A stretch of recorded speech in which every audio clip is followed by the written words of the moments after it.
이제 본격적으로 이제 종합 토론과 전체적인 질문을 좀 다루는 보는 시간을 가지도록 할 텐데 그 시간 전에 아까 잠깐 소개해 드린 것처럼 저희 한국 기독교 세계관 운동의 1세대 지금 분들 중에 양승훈 교수님께서 오늘 저희 귀한 자리 해 주셨습니다.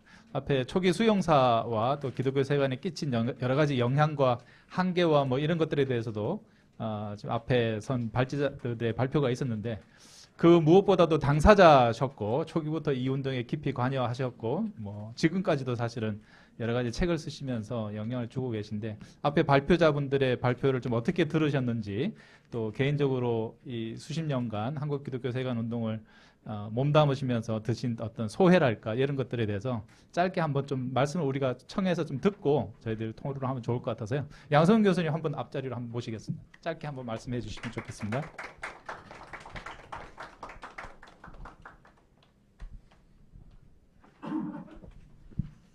이어서 서서 말씀을 좀 드릴까요? 예, 반갑습니다. 오늘 참 귀한 발표를 해주셔서 지난 45년의 그 히스토리를 제가 잘 요약해서 들을 수 있을 거예요. 제가 뭐 시간이 많지 않으니까 한 3가지 정도만 언급을 하고 싶어요. 첫째는 우리 송 교수님이나 딴 분들이 세계관 운동의 시작을 로잔 운동 혹은 짐 사이의 그 책을 가지고 생각했지만 제가 봤을 때는 우리 송 교수님은 사실 겸손해서 얘기를 안 하셔서 그렇죠. 죄만은 이 세상으로 충분한가. 저는 그게 사실은 한국에 적어도 한국 내에서 기독교 운동을 촉발시키는 중요한 트리거링 방아쇠를 당겼다고 생각이 돼요. 근데 본인의 책이니까 아마 얘기를 안 하신 것 같아요. 그렇죠? 그래서 그 말씀을 한 가지 드리고 싶고 그동안 이 세계관에 대한 두 번째는 세계관에 대한 여러 가지 우리 이재근 목사님 많이 얘기를 하셨는데 적어도 제가 이제 세계관 운동에 81년 뭐 이때부터 시작을 하면서 제가 느꼈던 세계관 운동의 가장 독특한 유니크한 부분이 뭐냐 그거는 월터스의 그 책 Creation Regained 아쉽게도 그게 창조 타락 구속이라고 써가지고 그걸 좀 물을 탔는데 제가 봤을 때는 직역을 해야 된다고 봐요. 회복된 창조 혹은 창조의 회복 이렇게 해야 됩니다. 왜냐하면은 타락과 구속은 우리 한국 교회의 신학이라는 것이 사실은 구속신학이 중심이에요. 이 타락과 구속에 대해서 굉장히 많은 얘기를 했지만 아쉽게도 창조의 아름다움 아까 우리 구조 방향해서 창조에 대한 얘기를 많이 했습니다만은 창조의 아름다움을 회복한가 어쩌면 회복해야 한다는 거죠. 규범적인 표현이죠.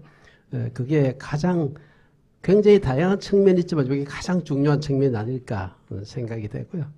마지막으로 세 번째 말씀드리고 싶은 거는 송 목사님도 아까 그런 얘기 하셨습니다만은 그 히스토리를 잘 하셨는데 뭐 본인이 또 IBF 총무도 오랫동안 하시고 하셨기 때문에 주로 그 스토리를 IVF 중심으로 이렇게 특히 출판사 중심 IVP가 중심적인 출판사였죠. 그건 뭐 아무도 부인할 수가 없습니다. 그렇지만 IVF 말고도 바깥쪽에서 이루어진 여러 그 아주 초기부터 그 일들이 세계관 운동들이 있었습니다. 저는 그중 하나가 우리 조 목사님도 계시지만 SFC가 사실 굉장히 처음부터 관심이 많았어요. 왜냐하면 그 신학 자체가 특별히 그 더치 리폼드 처치 그 트래디션하고 굉장히 가깝게 있었기 때문에 그게 상당히 그 강하게 일어났고요.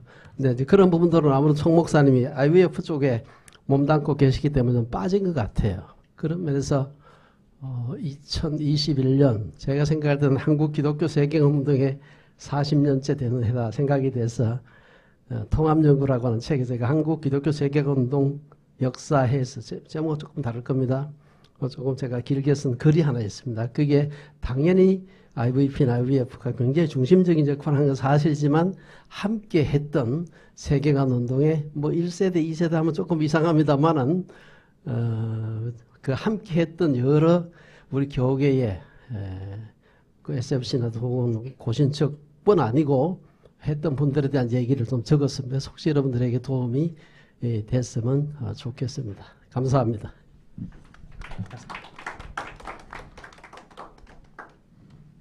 네, 또 다른 1세대 분의 비슷하지만 또 다른 결의 말씀을 잠시 들을 수 있어서 감사하고요. 시간이 많지 않아서 좀 몇 가지 제기된 질문들 또 저희가 준비한 질문들 그렇게 가지고 먼저 시작하도록 하겠습니다. 전선민 교수님께 먼저 좀 질문을 드리고 싶은데, 이제 기독교 세계관에 남긴 한계랄까요? 그 과제랄까요? 숙제라고 했을 때, 송 교수님의 발표에 따르면 주로 송 교수님이 지적하신 문제는 주로 어떻게 보면 기독교 세계관 내부의 문제라고 할 수 있습니다. 기독교 세계관의 정의, 또 구조와 방향의 문제가 충분히 숙고되지 않고 성찰되지 않은 것, 이렇게 할 수 있는데요. 이것이 2002년 소위 기세 논쟁에서도 기독교 세계관이 소위 너무 이론에만 치우친 것이 아니냐, 치열한 실천이 없었던 것이 아니냐, 구체적인 성과가 없었던 게 아니냐, 이런 문제제기가 있었고, 또 반대편에서는 오늘날 오히려 기독교 세계관이 이론적 측면에서 오히려 충분히 이론적 성찰이 부족했던 것이 문제가 아니냐, 이런 시각과 반론도 여전히 있는 것으로 알고 있습니다. 이에 대해서 어떻게 생각하시는지 좀 말씀을 듣고 싶습니다. 네, 그냥 가장 정답적인 도망가는 대답을 하자면, 뭐 이론과 실천이 같이 가야 된다, 뭐 이런 얘기가 가장 정답이긴 할 텐데요.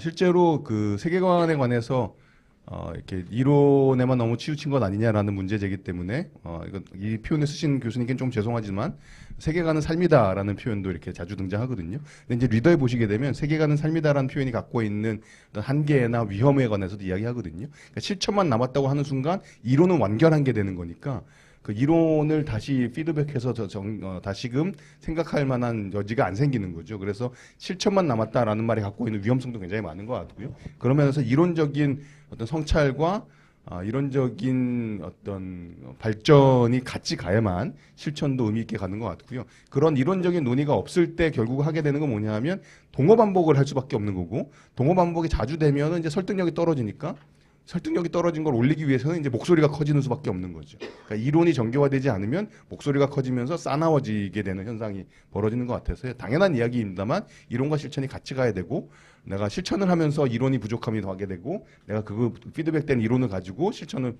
다시금 조정해 나가고, 그런 교과서적인 답이지만 사실 그 밖에 길이 없지 않나라는 생각을 좀 해보게 됩니다. 제가 질문을 하고 대답을 듣다 보니 그 질문 자체가 굉장히 어리석은 질문이었다는 생각이 듭니다. 이론과 실천이 둘 다 중요하다. 근데 문제는 이런 건 있어요. 지금은 어떠냐라는 질문 해볼 수 있을 것 같은데요. 네. 지금은 저는 그러니까 과잉 실천의 상황인 느낌이 조금 있어서요. 그러니까 왜냐하면 이제 실천을 굉장히 열심히 하는 이 지향이 있잖아요. 근데 그게 과연 맞는지에 대해서 돌아보는 좀 시간이 지금은 좀 필요하지 않나라는 생각을 해보게 됩니다. 현 시점에 어떤 균형을 잡는다는 측면에서는 이론에 비해서 좀 실천이 과잉이다. 그 과잉 실천되어진 영역이 있는 거죠. 네. 그 특별히 정치적인 지향에 있어서 어떤 한 지향을 갖고 있는 분들의 경우에는 기독교 세계관이라는 이름으로 실천되는 게 굉장히 세고 강한데 그 지점에 있어서는 과잉 실천 같다라는 느낌을 좀 받게 되는 것 같습니다. 네. 그러면 계속해서 이어지는 질문으로 송 교수님께 한번 질문을 드려보겠습니다. 발표에 따르면 아주 자세하게는 하지 않으셨지만 소위 B 이론과 H 이론을 구분하셨고, 기독교 세계관의 경우 B 이론이 더 맞는 게 아니냐 이런 제안을 해주셨는데, B 이론과 H 이론이 무엇인지는 발표 내용 기억하시겠죠? 기억하신다고 생각하고 넘어가겠습니다.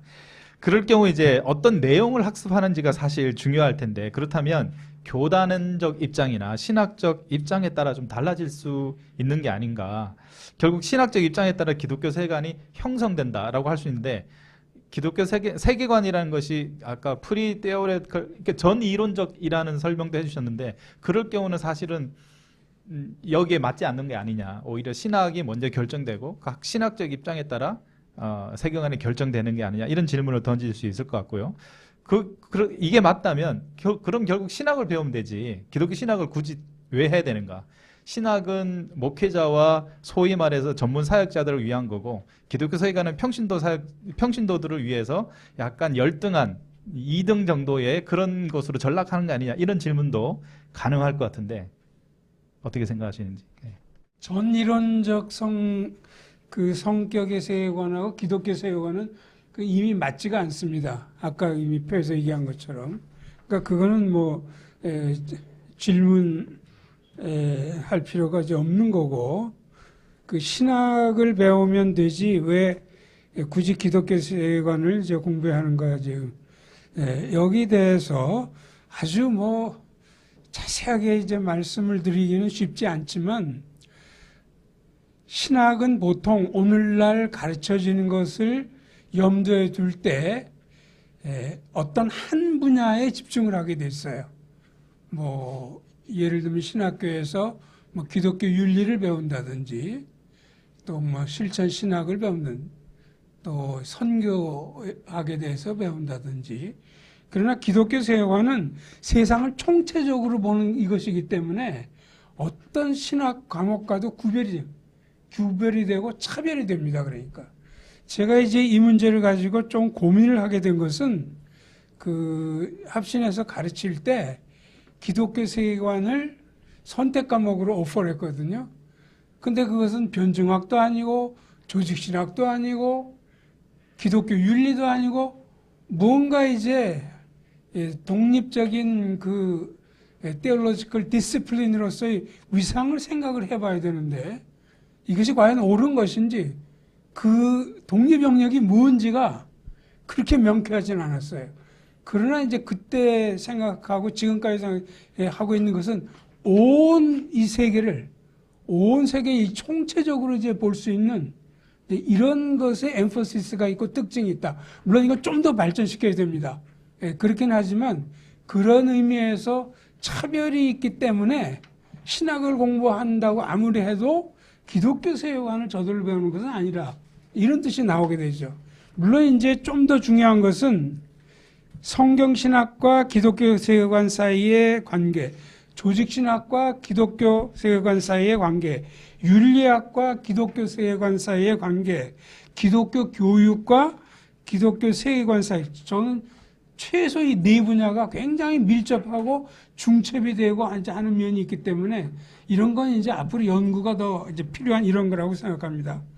근데 이제 그 신학적 입장에 따라 기독교 세계관이 형성된다. 아까 질문 가운데 그런 말이 있었는데 그것은 맞습니다. 예를 들면 동방정교의 전통을 가진 분도 기독교 세계관을 얘기할 수 있죠. 뭐 메노나이트도 있고 비록 리포먼드가 소개가 됐지만 리포먼드만이 유일한 것은 아니에요. 그러니까 그래서 그것은 그 신학 전통에 따라서 기독교 세계관을 가르치면 되죠. 문제는 독단적으로 우리는 맞고 너는 틀리고 이렇게 한다든지 그렇게만 하지 않는다면은 각자는 각자 전통에 따라서 하거든요. 예를 들면 기독교 세계관은 아니지만 미국의 어떤 신학교는 그 신학교에서 장로교 전통도 배우고 감리교 전통도 배우고 앵글리칸 전통도 배우고 신학 커리큘럼이 그렇게 돼 있어요. 그래서 각각을 이렇게 배우는 거거든요. 그러니까 그래서 그 자기의 신학 전통에 따라서 기독교 세계관이 조금 색깔이 다르게 형성되는 것 그건 해가 아닙니다. 오히려 우리가 성숙한 자세를 보면은 굉장히 풍성하게 만드는 그런 요소일 수가 있겠다. 저는 그런 생각을 해봅니다.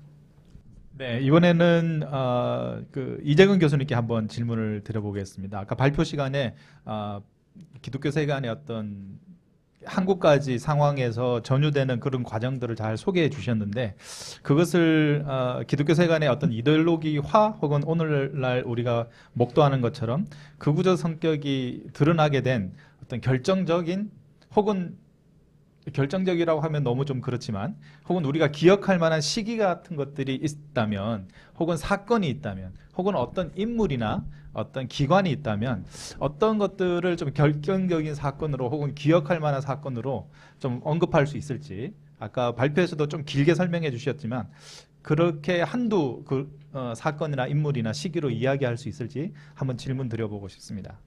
예, 아까 발표했던 내용의 연장선상인데요.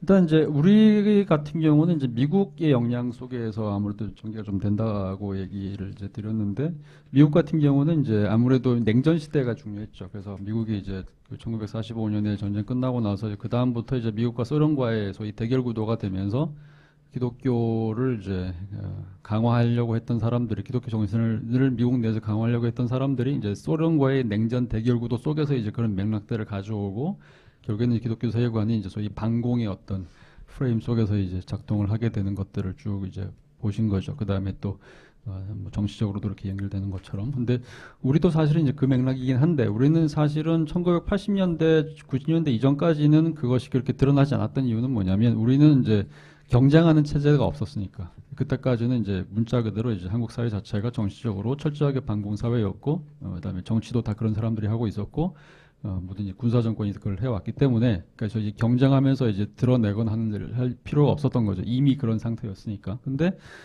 이제 소위 이제 1998년 이후에 이제 김대중 대통령 나오고, 그다음에 노무현 이렇게 연결되는 과정 속에서 소위 이제 위기의식을 느낀 거죠. 그러니까 1950년대에 미국이 공산화된다는 이제 그런 생각 속에서 이제 메카시즘 등이 생겼던 거랑 비슷하게 이런 상황 속에서 이제 가만 놔두면 한국이 이제 북한처럼 될 수 있겠다.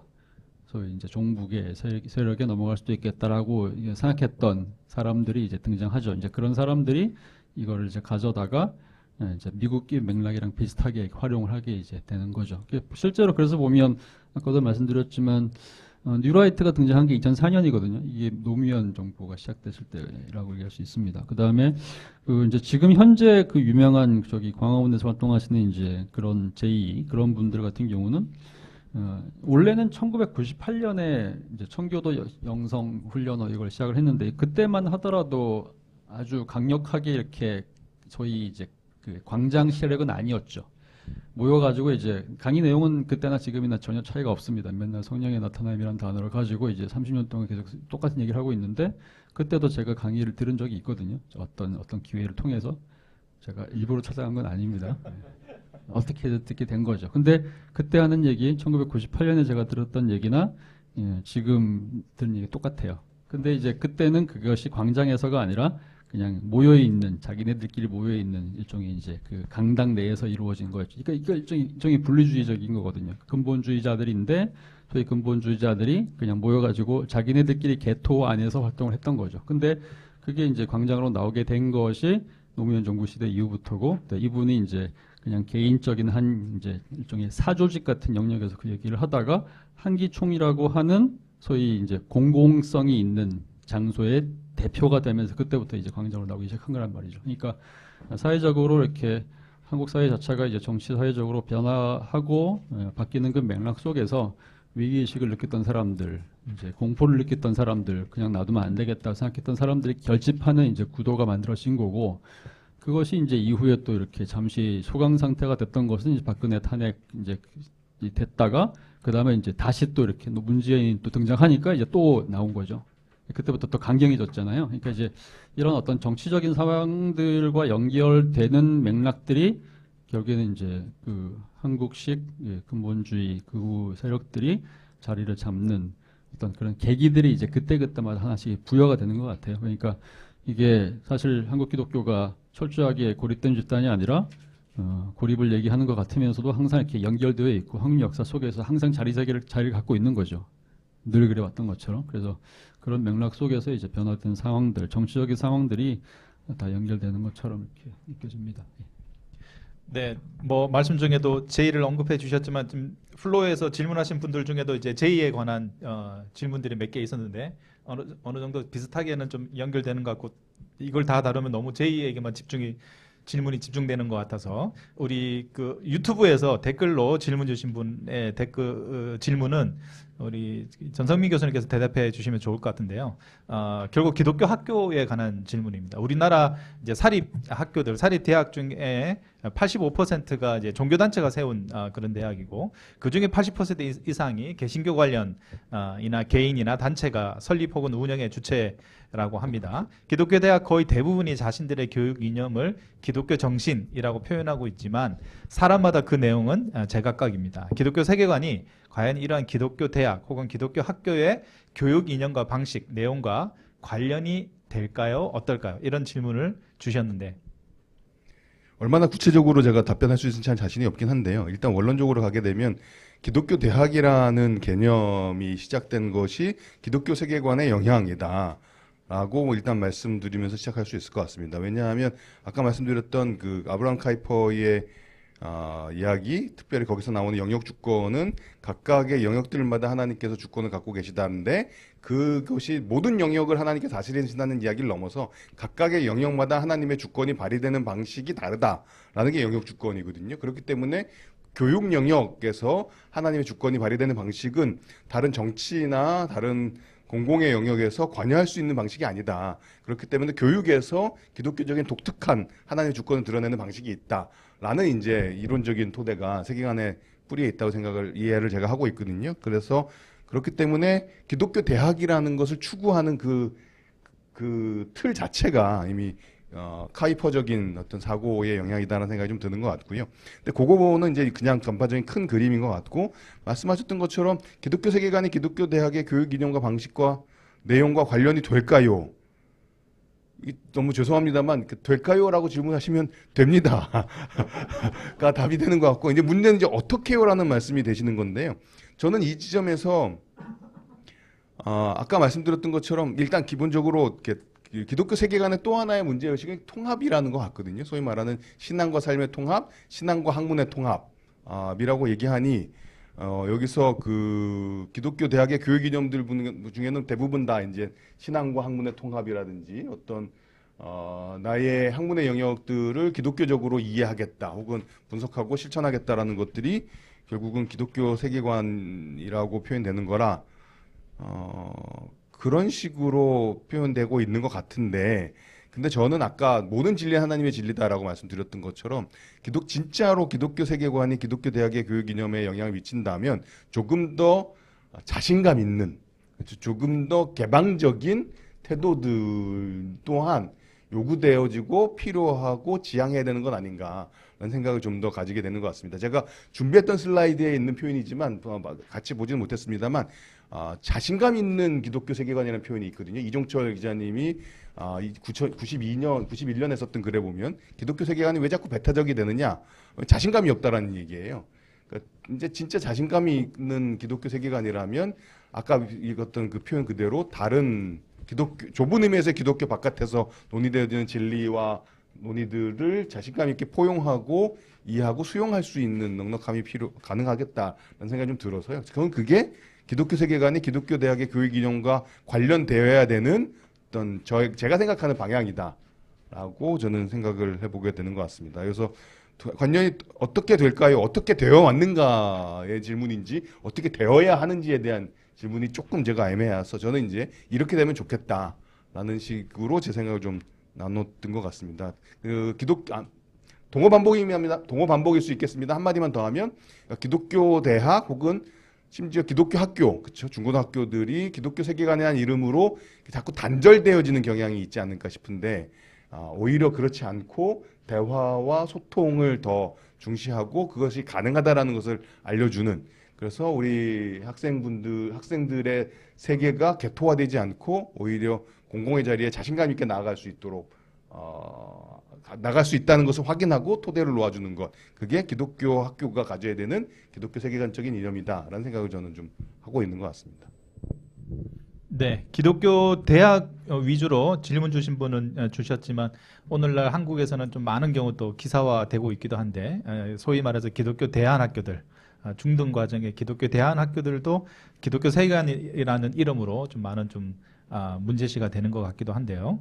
또 유튜브에서 질문 주신 분 중에 아마 이 질문은 이재근 교수님께서 대답해 주시면 좋을 것 같은데요. 왜냐하면 셰퍼와 팔렐에 관한 질문인데, 셰퍼가 제리 팔렐에게 주로 영향을 끼쳤다거나 이제 인용되었다고 이분은 질문하시면서 발표를 들으시면서 짐 올리스와 같은 진보적 운동가에게는 셰퍼가 영향이 없었을까요? 이렇게 질문 주셨습니다. 공교롭게도 짐 올리스는 성결운동 기반의 역사가인 도널드 데이턴의 영향을 많이 받은 것 같은데, 개혁주의의 영향을 받은 그룹들은 20세기에 정치적으로도 보수적인 경향을 띠는 경우가 많았을까요? 라고 질문을 주셨습니다. 이건 제가 아니라 오늘 딴 데 계시는 배덕만 교수님이 해야 될 대답인데, 왜냐하면 도널드 데이턴 제자였으니까. 아무래도 이제 셰퍼가 아무래도 좀 출신 배경 자체가 좀 보수적인 배경에서 일단 자라긴 했습니다. 물론 나중에 단절하긴 하는데, 그러니까 미국 내 우리랑 약간 비슷한 맥락이, 예를 들면 이제 우리가 장로교를 얘기를 한다고 하더라도 장로교가 주류인 나라가 이제 많지가 않잖아요. 근데 스코틀랜드가 이제 국교고, 그 다음에 만약에 한국으로 이제 장로교 선교사들이 스코틀랜드 사람들이 왔으면 약간 좀 분열적인 성향은 좀 약했을 가능성이 있습니다. 근데 한국에는 이제 장로교인들이 좀 미국 사람들이 들어오고 난 이후에 결국에는 이제 미국 교회가 이제 여러 어떤 그 이제 신학적인 이유들 또 사회 문화적인 이유들로 이제 여러 차례 분열을 하게 되면서 장로교도 굉장히 이제 분열의 어떤 길을 이제 많이 가게 되는데, 그것이 한국 교회에 거의 한 20년 정도 시간이 지나고 나면 거의 똑같이 반복이 되는 성향들이 좀 있습니다. 프란시스 셰퍼 같은 경우는 이제 미국에서 이제 1929년에 웨스트민스터 신학교가 분리가 됐을 때, 그때 이제 OPC라고 하는 정통 장로교가 만들어지는데, 그 정통 장로교의 OPC를 만들었던 이제 그레이션 메이첸이죠. 그레이션 메이첸을 따라 나왔던 사람 중에 칼 맥킨타이어라는 사람이 있습니다. 근데 칼 맥킨타이어가 이제 바로 또 얼마 지나지 않아서 소위 말해서 이제 또 이제 메이첸도 너무 또 보수적이지가 않다라고 생각하면서 또 하나의 교파를 만드는데, 그것이 이제 BPC라고 하는 성경 장로교회고 이제 페이스 신학교를 만듭니다. 그러니까 좀 더 이제 극단적인 보수 근본주의 어떤 길을 간 건데, 그 칼 맥킨타이어가 이제 한국 교회 분열도 굉장히 많이 영향을 끼치죠. 근데 그 칼 맥킨타이어가 만든 소위 이제 ICCC라고 하는 이제 국제 기독교 협의회라고 하는 이제 조직이 있는데, 그게 말하자면 WCC가 이제 신학적으로 굉장히 자유롭기 때문에 거기에 대한 완전히 이제 반대하는 조직으로 이제 등장한 것이 ICC인데, 그 ICC의 선교사로 파송된 것이 셰퍼였습니다. 그러니까 셰퍼는 이제 말하자면 이제 유럽의 미국식 아주 보수적인 근본주의 신앙을 전파하는 선교사로 파송이 된 거죠. 물론 이제 나중에 라브리 사역을 하면서 꼭 그 방향으로 간 건 아니고 이제 나중에 결별하게 되긴 하지만, 셰퍼는 이제 처음부터 굉장히 이제 아주 보수적이고 약간 좀 분리주의적인 성향을 갖고 있는 그런 인물이었기 때문에, 우리가 이제 16세기, 17세기 당시의 개혁주의 또는 19세기의 네덜란드 더치 리폼드 얘기할 때 그런 더 포괄적인 기독교라기보다는 오히려 이렇게 미국식 분리적 근본주의 성향을 이미 갖고 있는 사람이었다고 이해할 수 있어요. 근데 그런 사람의 사상이 결국에는 이제 제리 파렐 같은 이제 소위 이제 미국식 근본주의, 이제 소위 이제 아스팔트 이쪽이죠.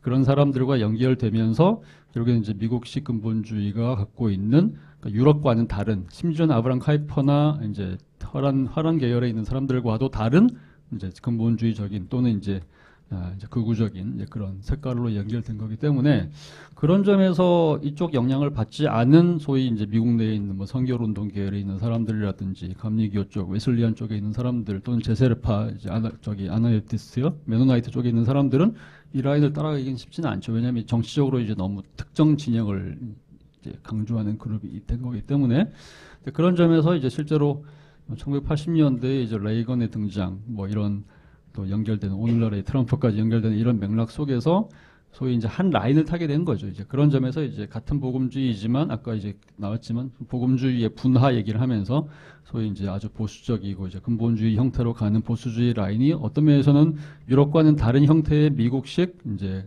개혁주의, 그 중에서도 이제 보수 라인을 탔던 이제 개혁주의랑 연결된 라인이 이제 그 라인이라고 할 수 있겠고, 뭐 데이튼이나 짐 월리스 같은 경우는 이제 좀 다른 케이스죠. 그러니까 예를 들면 이제 데이튼 같은 경우는 선교운동 라인에서 온 사람들이기 때문에 19세기 당시에 미국 복음주의에 특히 이제 선교운동 라인에 있는 사람들은 굉장히 이제 사회 참여적인 활동들을 많이 했었고, 특히 이제 짐 월리스 같은 경우는 한편으로 약간 좀 아나베프티스트적이기도 하고 또 굉장히 또 이제 사회 참여적인 이제 성격이 좀 갖고 있는 좀 진보적인 성향의 인물이기 때문에, 또 이제 짐 월리스하고 데이트는 또 좀 다른 것 같긴 해요. 이제 스스로 또 이제 좀 다른 형태의 길을 갔다고 할 수 있겠고, 소저너스라고 하는 잡지 자체가 말하자면 이제 복음주의권에서도 굉장히 좀 진보적인 사회적인 의제를 갖고 있던 그런 이제 조직이었고, 책이었고, 그것이 이제 오늘날의 한국에서는 복음과 상황과 같은 어떤 색깔을 이제 가진다고 할 수 있겠죠. 그런 점에서 본다면 이제 이미 이제 분화됐던 상황들이 쭉 이제 연결되었기 때문에, 오늘날 한국 교회가 갖고 있는 어떤 색깔들도 이제 이런 색깔들, 미국 내의 색깔들과 어느 정도는 이제 유사한 형태로 이제 반영을 하고 있다고 생각할 수 있을 것 같습니다. 네.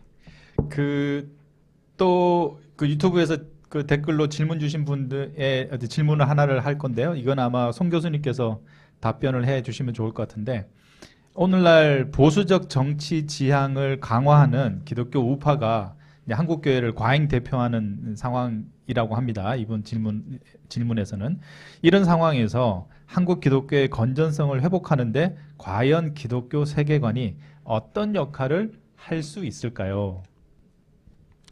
우선은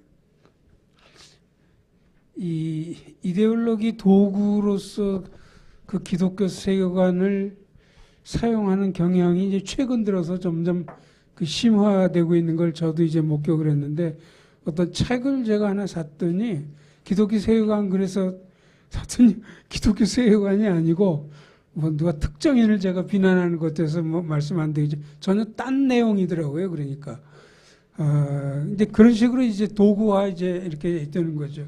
왜 이제 그렇게 될까 할 때 이제 제가 생각해 본 것은, 우선 기독교 뭘 하든지 기독교 세계관이라는 말이 들어가면 멋있어 보여요. 그 사람들이 그렇게 이제 생각을 하고, 실제 그 책 제목에도 기독교 세계관이 딱 들어가면 우선 나쁘게 보질 않고, 하여튼 뭔가 기독교 세계관이라는 말이 안 들어간 것보단 멋있게 보이는, 이제 이거 이제 그런 것이 있고, 또 이제 그 예를 들면 뭐 저는 개인적으로 동성애가 성경적으로 죄라고 생각하지만, 동성애자들에 대한 오늘날 한국교회나 그리스도인들의 태도와 방침은 상당히 너무도 사랑이 부족하다. 저는 이제 그렇게 보는 그 입장인데, 결국은 이제 그 자기 그 이데올로기를 강화시키기 위한 그 이제 수단을 확보하려면 뉴트럴하게 있는 사람들이 굉장히 많거든요. 그 사람들이 지지를 확보해야 될 거 아니에요? 그럴 때 이제 기독교 세계관 이 말이 들어가면은 지지 확보에 굉장히 유리한 거죠. 그러니까. 그래가지고 점점 저도 이제 아주 제가 뭐 이제 늙어가지고 뭐 오늘날 돌아가는 거 현 시대 걸 자세는 몰라요. 그러나 이제 기독교 세계관이라는 이름의 책이 나오면 꼭 사거든요. 전 지금도 사가지고 훑어보고 이제 그렇게 하는데 굉장히 많이 달라졌더라고요. 그런 것들이. 그래서 이 시점에서 이걸 어떻게 해야 될까? 뭐 어떤 거는 뭐 그냥 그런 대로 봐줄 만한 책도 있고, 어떤 건 정말 수단화하는 이런 것도 있고 할 때, 뭐 교회가 어떻게 해야 된다, 무슨 단체가 어떻게, 그건 잘 모르겠어요. 그냥 저는 제 나름대로 제가 할 수 있는 것들을 조금 더 설교에서 사용하고, 글로 쓸 때 그걸 좀 더 명료히 하고, 누가 이제 저한테도 뭐 이메일로 질문하고 이런 사람들이 꽤 많이 있거든요. 이제 그런 사람들이 있을 때 이제 거기에 답을 해주고, 얼마 전에도 어떤 교회가 가지고 기독교 세계관에서 강의할 기회가 있었는데, 또 이제 그 대안학교들 중에서도 이제 상당히 올바로 하려고 하는 그런 학교, 그 커리큘럼 만들려고 하는 사람들, 이제 그런 데 가서 저도 이제 밤늦게까지 뭐 거기 있으면서 그 학생들하고 대화도 하고 이렇게 하고, 그냥 저는 그냥 제가 할 수 있는 나름대로 제가 생각하기에 이 정도면은 좀 건전하고 좀 핵심과 본질을 얘기하는 것이다 라고 하는 거에만 저는 하기로 그렇게 했어요. 이제 늙어서 이제 뭐 몇 년 살지도 못할 것 같은데, 그게 아주 포괄적이고 정말 교회를 대표하고 뭐 이런 거는 저는 자신이 없고, 아주 축소된 답변을 그렇게밖에 드릴 수밖에 없습니다. 네, 말씀 잘 들었습니다. 지금 시간이 거의 다 돼서 정도 토론도 사실 이제 거의 마무리해야 될 것 같은데, 그 플로에서 그 질문주로 질문 주신 분들의 많은 질문은 제가 다 약간 해독이 안 돼서 질문을 못한 거에 있을 수도 있거든요. 혹시 마지막 그 발제자들의 마지막 마무리 발언하기 전에 본인의 질문이 안 다뤄졌는데 이 질문만은 꼭 하고 싶다. 제가 지금 플로에 원래 즉석으로 질문 기회를 안 드리려고 했는데, 혹시 그런 분이 있다면 한 분 정도만 딱 받고 우리 마지막 발제자분들의 마무리 발언을 듣고 마쳤으면 좋겠는데요. 혹시 네, 꼭 하셔야 될 분이 있으면 네네. 네, 제가 그 답변 드리기 전에 그 유튜브에서 지금 라이브로 시청하시는 분들한테는 플로의 질문이 잘 안 들려셨기 때문에 제가 다시 한번 반복하면, 플로에서 한 분이 질문을 주셨는데 전성민 교수님에게 그 월터 브루그만의 슬라이드 내용에 대해서 창조가 과연 번역을 희생시켰는지, 이제 그런 그 슬라이드 내용 발표하신 내용에 대해서 질문을 해주셨고, 그 질문에 대해서 지금 전성민 교수님께서 대답해 주시겠습니다. 제가 그 브루그만을 인용했지만 브루그만에 전적으로 동의하는 건 아니고요. 하지만 브루그만의 그 지적은 창조 신학이 갖고 있는 위험성에 대해서 충분히 경각심을 불러일으키는 도움이 크다.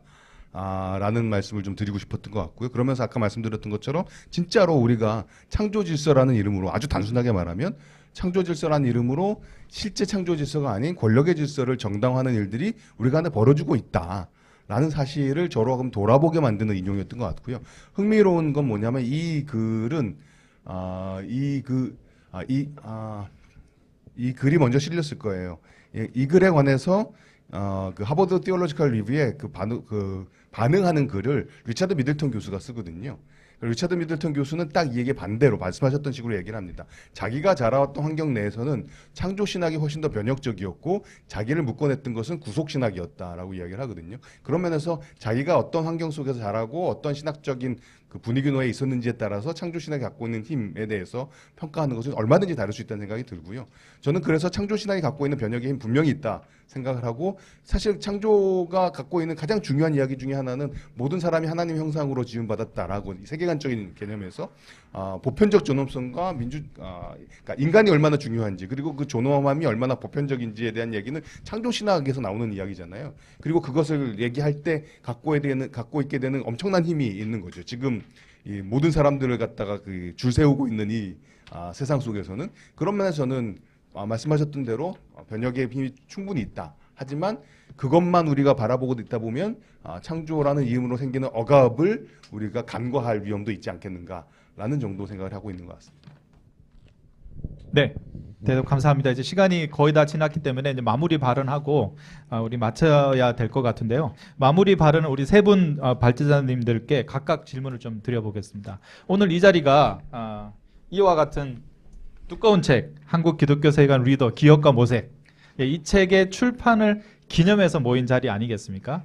오늘날과 같은 시대에 이 책이 지금 1200페이지가 넘거든요. 혹시 책을 다 여기 오신 분들은 다 사셨겠지만 이 책의 값이 이제 77,000원짜리 책입니다. 이러한 두꺼운 두께의 비싼 책을 이 시대에 지금 출간하는 것이 어떤 사람들이 보기에는 좀 어리석은 프로젝트일 수도 있겠는데, 이 책을 이 시기에 한국교회 앞에 선보이는 출판하게 된 의의가 있다면 그 의의에 대해서 어떻게 생각하시는지 각각 세 분의 얘기를 좀 듣고 싶고요. 이 책이 어떻게 좀 활용되었으면 좋겠고 어떤 분들한테 추천하고 싶은지도 혹시 곁들일 수 있다면 좀 그것까지도 함께 말씀해 주시면 좋겠습니다. 송 교수님부터 이렇게 차례대로 좀. 네. 뭐 제가 그 소문에서 썼지만 이게 유례가 없는 책이거든요. 사실 기독교 출판에 있어서 그 기독교 세관이란 주제가 아니라 할지라도 그 어떤 한 사상을 쭉 처음부터 다 토바내면서 거기에 이제 그 일관성 있는 그 줄을 해설을 이렇게 붙인 이제 그 면에서도 그렇고, 동시에 이제 그 주제가 기독교 세계관이라고 하니까 훨씬 더 저는 의의가 있고 가치가 있다 그렇게 생각을 합니다. 그러나 저는 사람들이 그렇게 열광하고 이 책을 다 사리라, 거기서 최 간사님하고 서로 의견 차이가 났어요. 훌륭한 책을 정말 앞으로 굉장히 긴 시간 동안 아마 이 책을 참조하지 않고는 기독교 세계관이 굉장히 오랫동안 이제 그 영향력이 이제 갈 것인데, 판매 이거는 그렇게 많지 않을 것이다. 그 뜻은 뭐냐면 결국은 이제 마니아들에게는 아주 필수적이고 아주 중요한 이런 책으로 될 것이다. 모든 사람들이 다 그렇게. 저 견해가 좀 약간 차이가 있었죠. 그래서 저는 남은 의인 10명이 없을까요? 그래서 저는 그 머리 위에 떠오르는 사람들 리스트를 이렇게 작성을 해요. 그래서 이 사람한테는 이 책을 어떨 땐 제가 사서 보내주기도 하고, 또 이 한국교회 탐구센터에서 공적으로 그 기증할 수 있는 거면 그 부탁을 하게 돼요. 그래서 함부로 주질 않습니다. 그래서 이 돼지에게 진주를 던질 수는 없잖아요. 그러니까. 그래서 저는 꼭 필요하다고 이거 또 그걸 간절히 원하는 사람들은 길을 쓰고 제가 가지고 그렇지 않은 사람들한테는 뭐 그렇게 많이 얘기도 안 해요. 그게 이제 제 생각입니다. 예.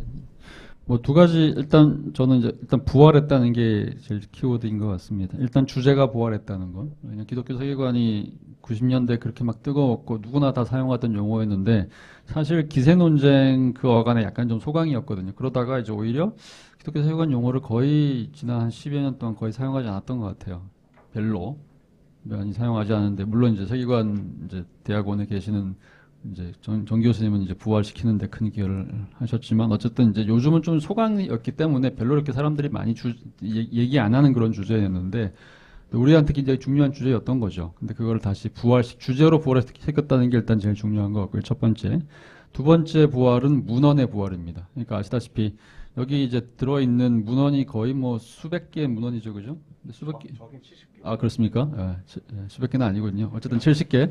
그러니까 70개를 우리가 개인적으로 모으는 게 사실 불가능한 얘기잖아요. 이미 절판된 것도 너무 많고, 절대 구할 수 없는, 심지어는 이제 복음과 상황 이런 데만 실린 것들, 복음과 상황에 있는 분들이랑 또 얘기를 해보면, 초기에 복음과 상황에 실렸던 글들의 소스들을 본인들도 갖고 있지 않다 이런 것들이 되게 많거든요. 그런 것들을 근데 거의 어쨌든 복각을 해서 어쨌든 기독교 세계관이라는 주제만 가지고 다 모아놓은 거니까 일단 문헌의 부활. 저는 이제 역사가니까 이제 문헌 부활은 저희 뭐 목숨 같은 거인데 그런 역할을 해내셨으니까 저한테도 굉장히 기쁜 일이고. 그다음에 이제 말씀하셨지만 한국 출판계에서 소위 리더라고 하는 이런 종류의 장르죠. 소스북이라고도 하고 리더라고 하기도 하고 그다음에 셀렉션 뭐 이런 개론이 나오는데 이거는 한국 출판계에서는 거의 불가능한 얘기였다고 생각했어요. 저는 오랫동안. 제가 이제 유학을 하면서 늘 느꼈던 게 정말 다양한 종류의 소스들, 소스북들, 리더들, 그 다음에 이제 딕셔너리죠. 사전들, 엔사이클로피디아 뭐 엄청나게 나오는데 이거는 한국에서는 절대 불가능한 얘기구나라고 생각했어요. 근데 최근에 이제 한국 출판계가 별로 상태가 좋지 않은데도 뭐 예를 들면 이제 한국 뭐 내한 선교사 사전 이런 것들 막 거의 뭐 10년 이상 해가지고 나오는 그 저는 이제 한국 교회사 쪽에 있으니까 그런 책들이라든지 또는 이런 종류의 책들이 나오는 거는 그래도 우리가 아직도 살아있네, 역량이 있네, 한국교회가 아직 안 망했네, 앞으로 우리가 또 가야 될 길이 있네라는 어떤 그런 점에서 굉장히 어떤 큰 희망을 보여주는 거라고 생각하고 그런 점에서 이런 일을 이제 작업을 하신 정 교수님과 또 출판사 IBF한테 정말 크게 감사의 말씀을 드리고 싶습니다. 사실 이 책을 만들고 싶었던 이유는 제가 유튜버가 된 것하고 똑같은 이유이기도 합니다. 유튜버가 됐던 이유는 유튜버에서 기독교 세계관이라고 검색을 하면 나오는 영상들이 있는데 아까 송 교수님께서 말씀하셨던 것처럼 뭐 괜찮은 것도 있지만 딴 얘기를 하고 있는 것 같다라는 얘기를 하셨는데 사실 유튜버에 있는 기독교 세계관이라는 영상들의 많은 부분들은 제가 동의하기 어려운 내용들이 너무 많은 것 같고요. 그것에 관해서 그냥 있으면 뭐 그게 검색돼서 보여지니까 저라도 제가 하고 싶은 얘기를 조금이라도 얹어놔야 되겠다라고 했던 게 이제 유튜버가 됐던 이유였는데 이 책을 만들게 된 얘기도 마찬가지인 거죠. 아까 세계관적 성경 읽기에 나왔던 근본주의 신학, 혐오와 차별의 근본주의 신학이 기독교 세계관의 이름으로 퍼져나가고 있는 그 현상이 너무 속상했고요. 왜냐하면 그런 면에서 기독교 세계는 저에게 애증이라고 표현을 합니다. 그러니까 왜냐하면 제 신학이나 저의 이분 심지어 정체성을 보면 기독교 세계관의 영향을 분명 받은 게 맞거든요. 그러니까 이 신학과 다른 것들의 어떤 나의 성도로서의 어떤 모두가 만인 제사장이고 그 다음에 성속의 구별이 없고 뭐 이런 것들이 지금 저의 신학이나 저의 삶의 자리를 규명을 해놨기 때문에 분명히 형성된 건 맞는데 그 이름이 그 담론이 다른 방식으로 소비되는 것들은 정말로 좀 약간 경박하게 말하면 정말 화가 나는 일이기도 해서 그것에 대한 저의 그냥 정서적이고 어떤 뭐라 그럴까요? 정서적이고 저의 개인적인 어떤 반응이었다.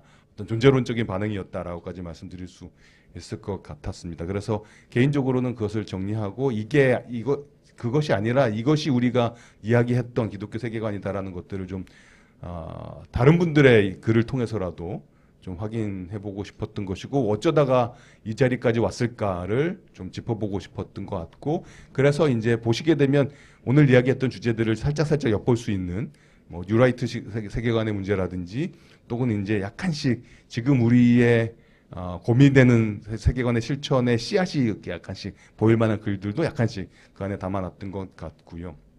조금 거창하게 말하자면 이 작업을 하면서 느끼게 된 건 기독교 세계관은 좁은 의미에서는 복음주의 안에 있을 수 있겠지만 한국 기독교 세계관 담론은 좀 거창하게 말하면 80년대부터 지금까지 한국 신학이었다라는 생각도 조금은 해보게 되었습니다. 그러니까 한국 신학이 뭐냐 그러면 이제 대부분 다 민중 신학, 그 다음에 이제 조영기 목사님 신학, 이게 이제 외국에 알려져 있는 신학이지만 사실 한국에 제가 있었던 주변의 분들이 신학적으로 사회와 신앙을 고민했던 그 담론들은 결국은 기독교 세계관이라는 이름으로 지금까지 쌓여 있었더라는 생각이 좀 들어서요. 나름대로 이렇게 그런 것들을 이렇게 다시금 정리해 볼 수 있지 않을까라는 생각이 좀 들었습니다. 마지막으로 이 책을 누가 사야 되느냐라고 이제 질문하셨는데 모두가 사야 되는 책이다라고 저는 생각을 합니다. 매니아로서 읽으실 분들은 당연히 사시겠지만 이거는 그냥 사서 안 읽어도 좋은 책이다. 사서 꽂아놓기만으로도 훨씬 더 뿌듯한 책이다. 이게 인터넷으로 이게 화면으로 보시는 것과 실제로 책을 눈으로 보는 것과 갖는 느낌이 달라서요. 눈으로 한번 보시면 탐심이 발동하여 꼭 책의 중요한 소명 중에 하나가 읽히는 것이 아니라 그 사함을 당하는 건데 그 소명을 이룰 책이다라는 생각을 갖게 됩니다. 그래서 이게 기독교 세계관 운동가나 실천가들에게 꼭 필요한 책이라고 말하지만 저는 그냥 모두가 다 사서 꽂아 놓으면도 좋은 책이다라고 말씀드리고 싶습니다. 그래야 우리의 이야기가 다음번 토대를 갖고 또 이렇게 그 다음 이야기를 이게 지난 50년간의 이야기인데 앞으로의 50년의 이야기를 쓸 수 있기 위해서는 이 책이 한 권씩 다 집에 있으시면 좋겠다라는 생각을 가지게 됩니다. 마지막에 이제 약간 편하게 그냥 농담처럼 말씀드렸습니다만 제 마음이 많이 담겨 있는 이야기도 합니다. 네, 감사합니다. 네, 그 전성민 교수님께서는 이 책의 편집자로서 지난 몇 년간 이 책을 정말 너무 고생하셔서 만드셨거든요. 그래서 이제 마지막 말씀하시면서 워낙 이런 얘기 하다 보면 자주 울컥울컥 잘 울기 때문에 또 우시려나 이제 그런 걱정을 했는데 다행히 네, 잘 마무리되었던 것 같고요. 네, 이 책 많이 이렇게 구입해 주시고 주변에까지 교회에까지 잘 소개해 주시면 좋을 것 같습니다. 더불어서 오늘 발표한 이 발표집 그 자료집은 저희들 그 웹사이트에 다 PDF 버전으로 올려져 있으니까 오늘 시간 관계상 참석하지 못한 주변 지인들한테도 혹시 관심이 있으신 분들은 그걸 소개해 주시면 좋을 것 같고요. 오늘 이 녹화 영상도 약간 편집을 해서 약 한 일주일 편집하는데 한 일주일 정도 걸릴 것 같은데 이후에 다시 저희 한국교회 탐구센터 그 유튜브 채널에 다시 공개될 예정이니까 차후에 관심 있는 분들한테도 그렇게 소개해 주시면 좋을 것 같습니다. 오늘 이렇게 멀리까지 오셔서 늦게까지 함께 끝까지 참석해 주셔서 감사드리고요. 유튜브에도 많은 분들 끝까지 남아 주셔서 대단히 감사드립니다. 저희들 오늘 모든 순서는 이렇게 마치도록 하겠습니다. 감사합니다.